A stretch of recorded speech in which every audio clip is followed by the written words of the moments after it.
Hey, LarkenRose here, in between doing tree jobs. Thought I'd rant about a few things. The first rant I will record today, let's see, who should I offend first? I'm offending all sorts of people with what I'm recording today. I'm gonna offend lots of people in the pro-freedom movement who fall for a weird psychological trick, which is that they want to believe that there is a solution, and sometimes on a subconscious level. Like, it's not even they think this out, it's they feel it.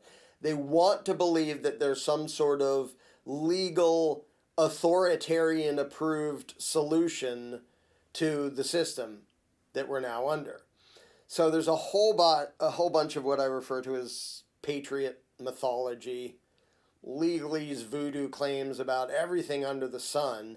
And I've been aware of this for decades, and I dug into a whole bunch of it many years ago when I was investigating the federal income tax. And by the way, there is a gigantic fraud, but as I've said a lot of times, the main reason people don't know the truth is because of things like the Patriot movement and the tax honesty movement throwing out so much unsupported crap and bogus theories and just baseless assertions that it's damn near impossible to get to what's actually true. You have to wade through crap and more crap.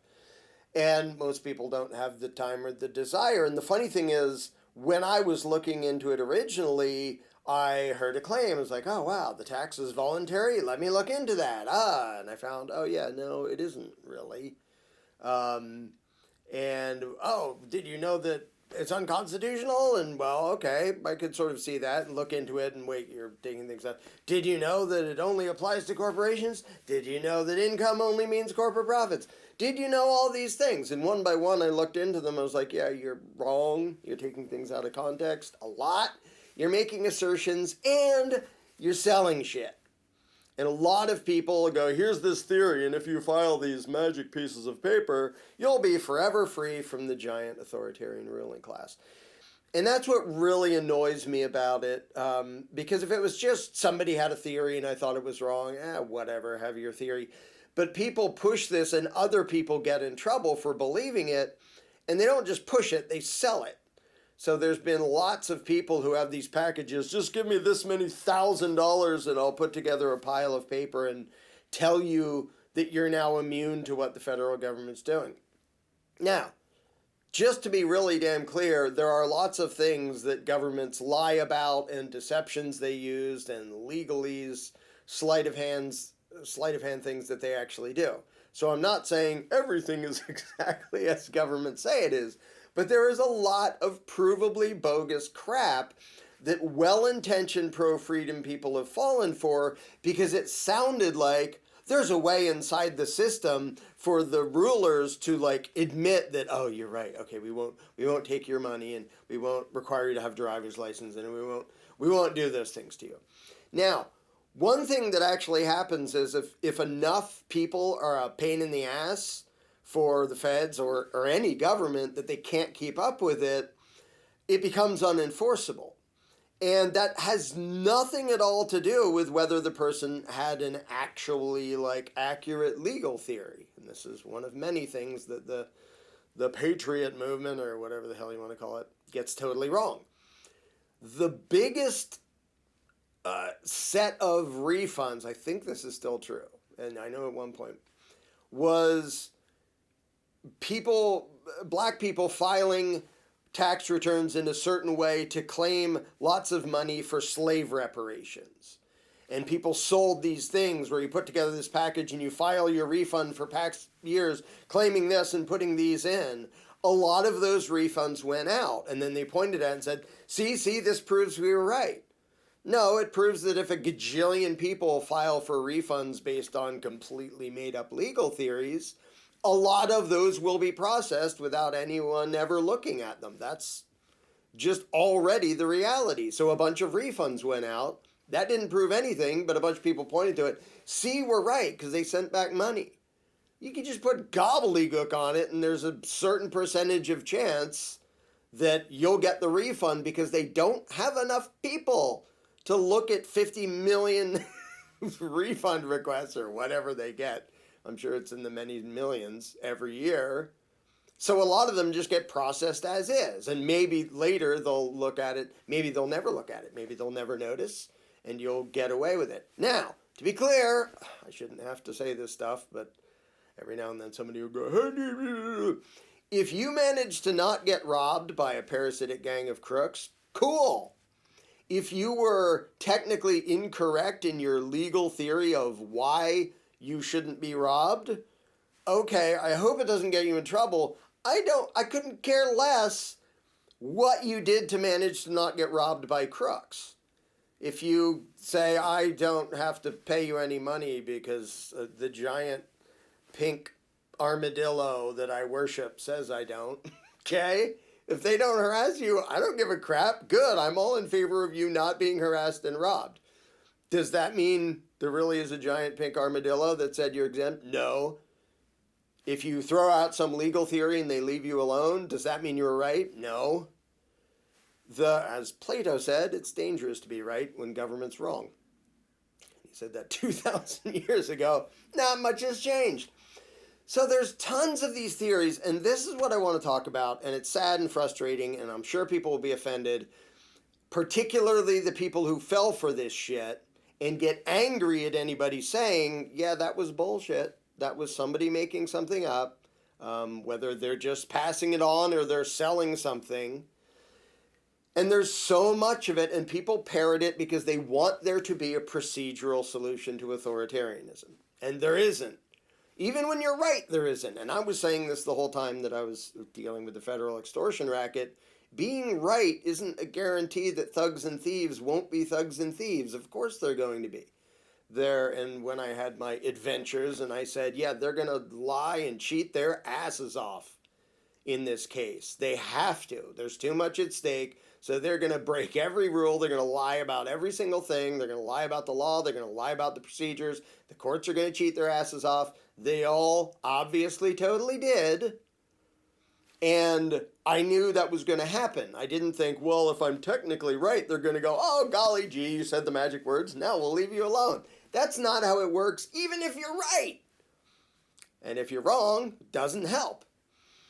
So there are tons and tons of claims about not just the income tax, but all sorts of things. Did you know that the word person only refers to corporations? No, I didn't know that because it isn't true. And if you ask them to post something supporting that claim, they don't have anything except obvious misinterpretations and misreadings of bits and pieces here and there.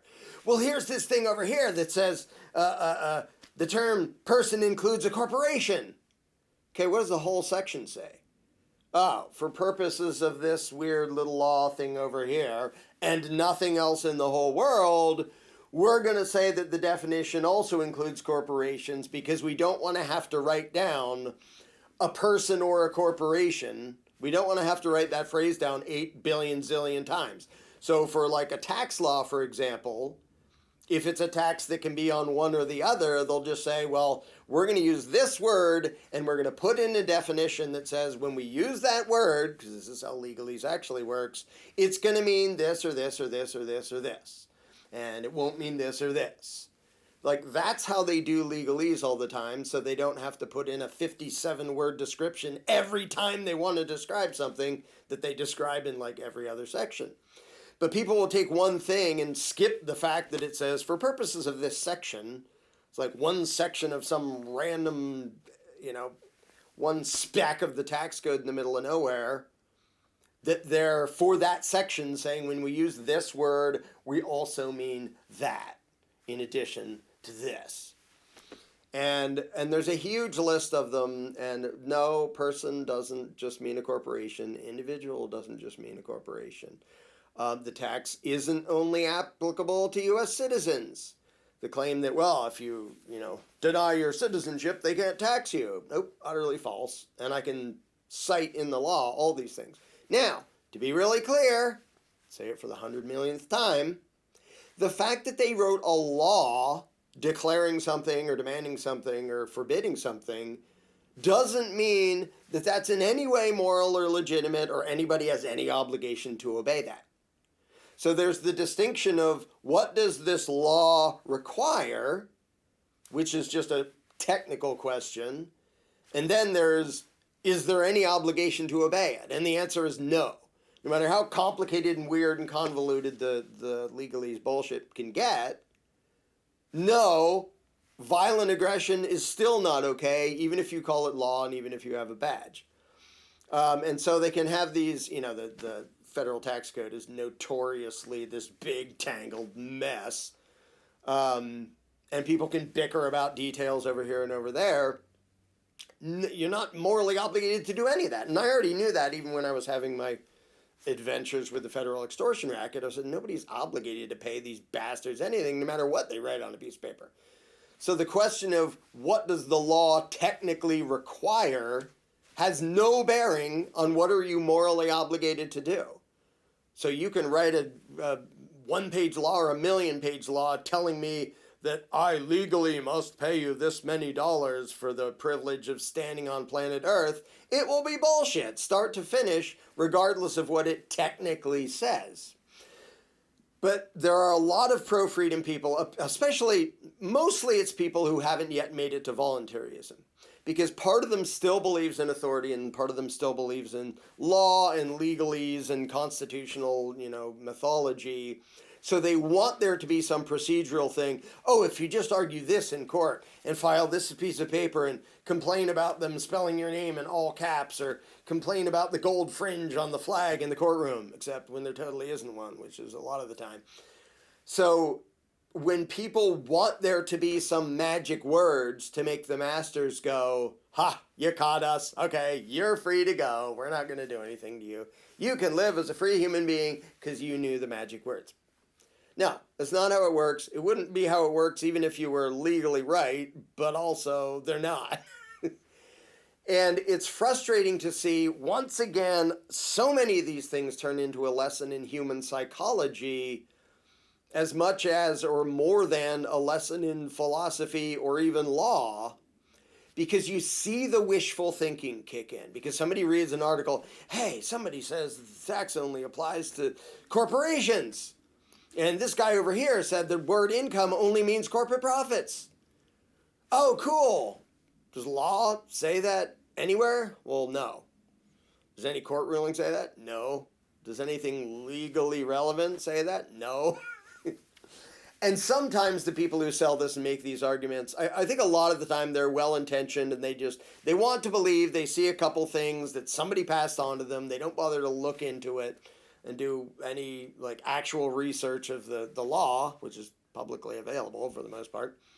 So they just want to believe it, and then they parrot it, and then they go along with it. And sometimes they get in horrible trouble, and a lot of times they don't, just because the parasites don't have enough resources to harass everybody.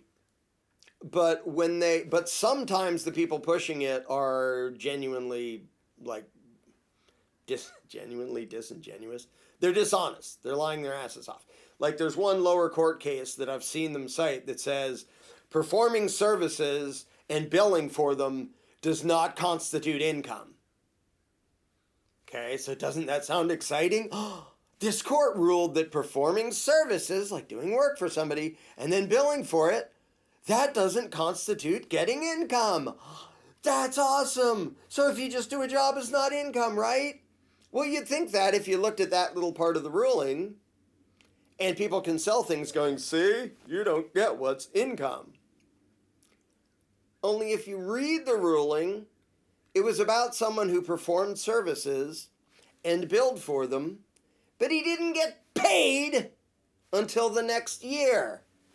And the court was saying, you don't have to report income that you didn't stinking get yet. You performed the services and you sent a bill. You didn't get paid. They can't tax you on something for that year that you didn't get in that year.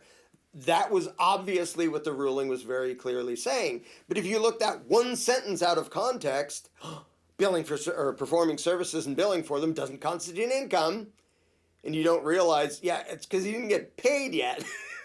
That was the whole point. It doesn't matter what year you billed for it. They didn't get paid that year. So, you can imagine some jackass tax collector going through the bills that this company sent out and adding them up.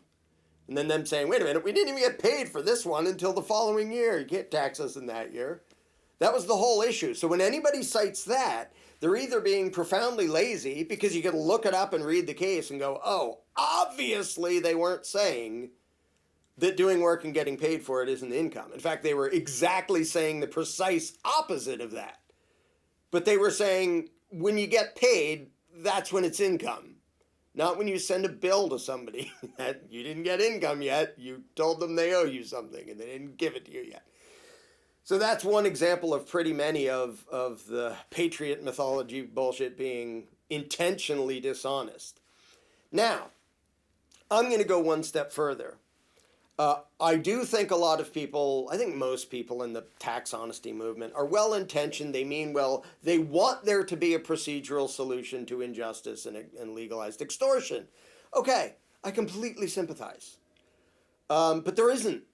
There isn't going to be a government-approved way of not being robbed by the government. It's like trying to go to the mafia and say, hey, mafia, what are the magic words I have to say for you to, like, not steal my money or break my kneecaps?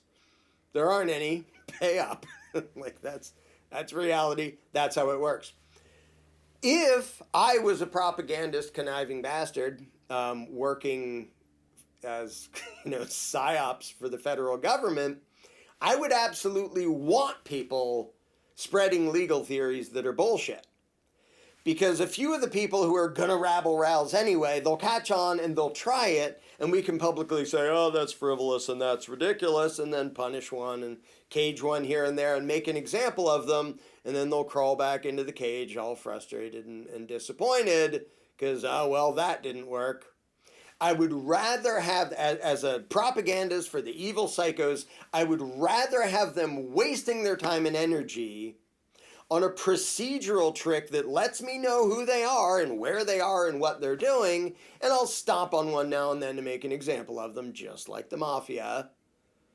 And it'll fail, and then they can slink back. Like, that is the definition of controlled opposition. Like, if people are going to resist, if people are going to oppose us and try to disobey, if we can control the way in which they disobey, then it's easier to keep that under control and limit the amount of disobedient, limit the amount of basically slaves that get away. So now, am I saying that anyone in particular is secretly a shill? No, I think most people in the movement and the vast majority of people who believe the stuff coming out of it, they mean well and they believe what they say. And there's a lot of people who I think were caged for beliefs that I think legally were wrong, but they obviously believe them and shouldn't have been caged for it. And Erwin Schiff is a fine example. I think some of his legal arguments were just dead wrong, and I think it was profoundly fucking evil that they caged that man and kept him in a cage until he died. That's just fucking evil. And legalese has no bearing on fucking evil. That was fucking evil, what they did to him. And so I don't even, I will mention that I think legally he was wrong on some things, but I don't believe in caging someone till they're dead because they got something wrong about the law. That's just profoundly evil. So I don't want it to ever sound like a criticism of well, he deserved it because of this technicality. No, he didn't. That was just despicable. And to pretend that we live in a free country after what they did to him. And he was, sadly, not at all the only one who's gone through that. Dixon Cannon was one. I'm just going to get depressed and pissed off if I start listing the people they've tortured, and including people who used to be their own, and turned on them and said, hey, we just found out you're totally lying about your own laws. And some of them were right, and I think some of them were legally wrong, but to attack and destroy people's lives and cage them, sometimes till they die, that's just freaking evil. But to me, it's frustrating because I went through the years-long process of digging into one claim after another, making myself remain objective. It would be cool if that was true, but that doesn't make it true. The truth doesn't give a crap what I want and what I hope is true. So if you're trying to find what is actually true, You have to set aside what you want and what you're hoping for, and then objectively as you possibly can, analyze the evidence. And that's like a basic thing of logic and science, is if you're trying to get a certain outcome by way of your research and your studies, you're going to be biased and you're not going to be able to rely on your own conclusions as being truth, as being reliable, because you were nudging them in a direction. So if you go in with like, well, maybe this is true, maybe it's not, let's see what it says. That's what I did, and one claim after another, coming out of the Patriot movement, whatever the hell you want to call it, was bullshit and was not backed up by anything. It was legalese mythology because they wanted there to be a procedural solution. And then I came across something, and I thought it was going to be another bullshit. And I dug into it, and I was like, all right, not only does it say what this person claims, and the law says it, and the regulations say it, but then I dug in and went back in time and found that, yeah, it was even more obvious before, and there's tons of evidence that the people I learned about it from, because I'm not the first one who stumbled on it, like, they didn't even know some of this evidence, and I found even more that, like, holy crap. And I'm not even going to get into that, because ultimately, legal technicalities, even if they're gigantic, like enormous frauds in the trillions of dollars, at the end of the day, that isn't what matters. Morality is what matters. When people grow up to the point where they say, we're not beholden to you political parasites, no matter what you scribble on paper. You can have your multi-thousand page tax code, and our response is, fuck you. We don't owe you anything. That is the actual, the ideal, moral, practical response from humanity when they outgrow the belief in superstition and the belief in authority, the superstition of political authority. Then they don't nitpick about legalese crap. It's just, you don't own us, we don't owe you anything, get lost. The end. And I've talked about that before, there's a lot of conspiracies that really are conspiracies. Another one is how our currency works or doesn't work. The whole Federal Reserve and the whole fiat bullshit. People don't even need to understand how that works to undermine it and make it fall over if people stop believing in the divine right of politicians. Because then they can go, well, your currency keeps going down in value, this piece of crap you call the dollar, but gold and silver do pretty well, and then cryptos do pretty well, and other people can find other mediums of exchange. People, without even understanding how that fraud happened, can just naturally go somewhere else. Now, right now they can't, because government will use violence to make you go along with their crappy version of currency and banking and all that fun stuff. But I thought I'd make this video offending some people, talking about how the wishful thinking routine never ends well. And I see so many people falling for it.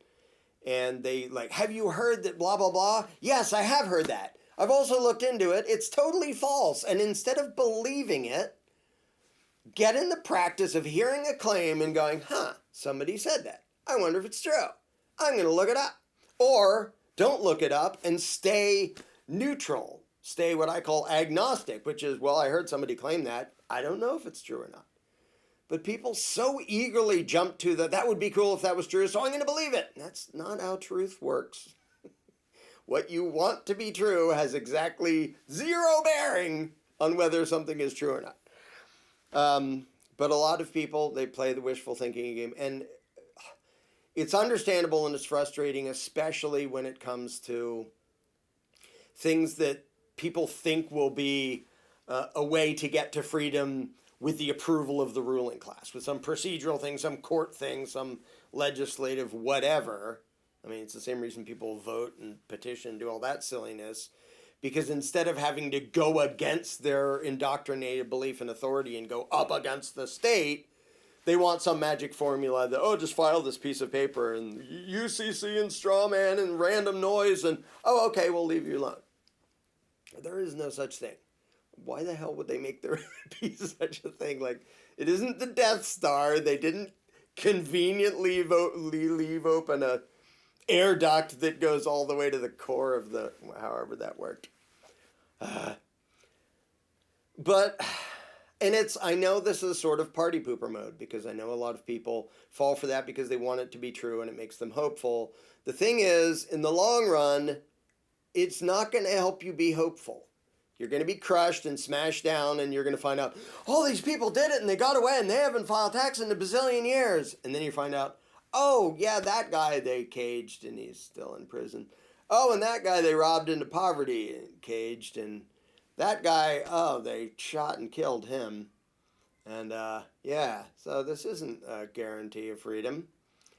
A lot of people will get away with it, whether they're legally right or not, because the state has very limited resources compared to the number of people who are now inclined to disobey. But that's what's frustrating to me, is because, and there's a thing in Jones Plantation, the novel, where Smith talks about you want an avenue, in that case he's talking about voting, you want an avenue for them to put their hope and their energy into that will wear them out and accomplish nothing for them, and then they crawl back into their cage, like exhausted and hopeless. They want pro-freedom people to do that. And so it's frustrating to watch people fall for the, and I have to sympathize, because I can't even count how many hours I had to go through to find out claim after claim after claim if they're actually true. Oh, somebody's asserting this. Well, let's look into it. And then you're wading through legalese and stuff. Most people don't have the time or the desire to do that. Most people disbelieve it because it sounds ridiculous and don't look into it.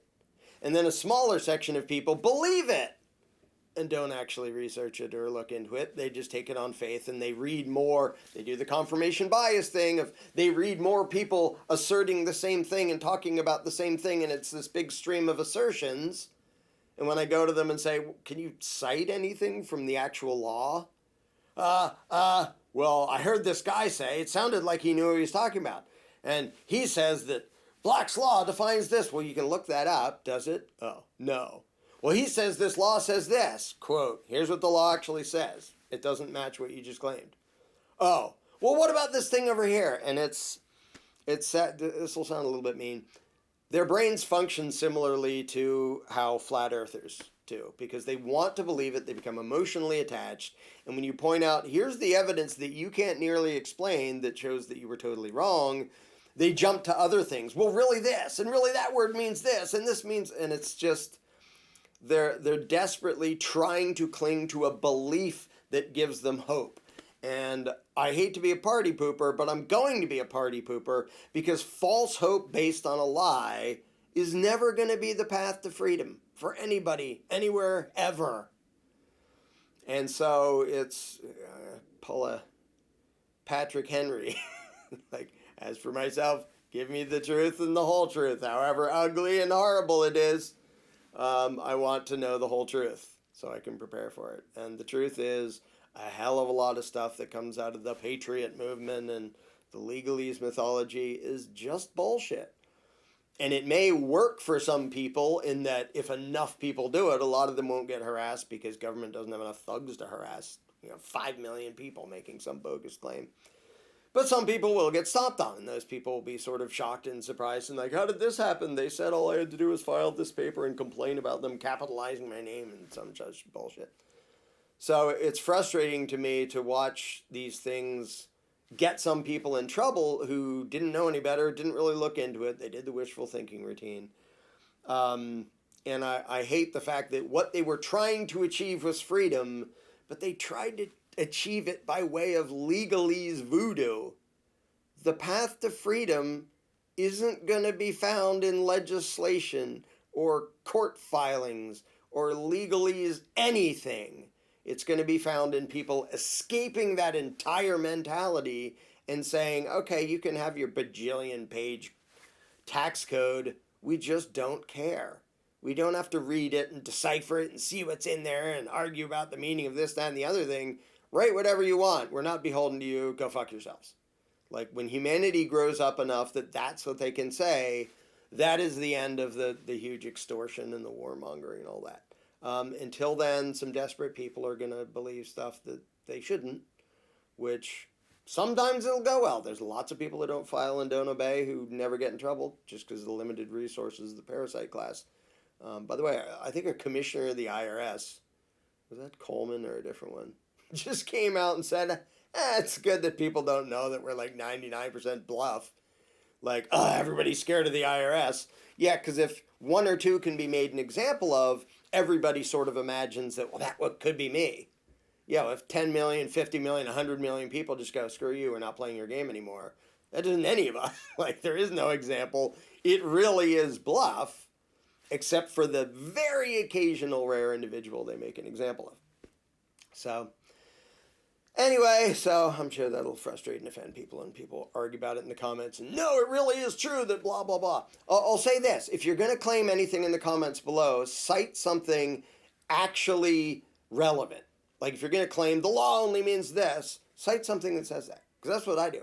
I'll throw in a link to my taxable income report, which does talk about an actual provable gigantic fraud that I can cite and lay out the whole history of it.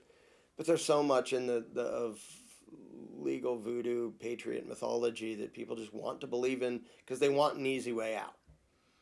And there isn't one. I wish there was. And I totally sympathize with the people who wish there was, because I'm one of them.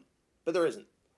And until people actually change their mindset and stop thinking we're actually beholden to the slavesmiths of the world, we can play their dumb games all we want. We're not getting to freedom until people claim freedom for themselves by knowing what the hell it is and knowing that the belief in government is absolutely incompatible with human freedom.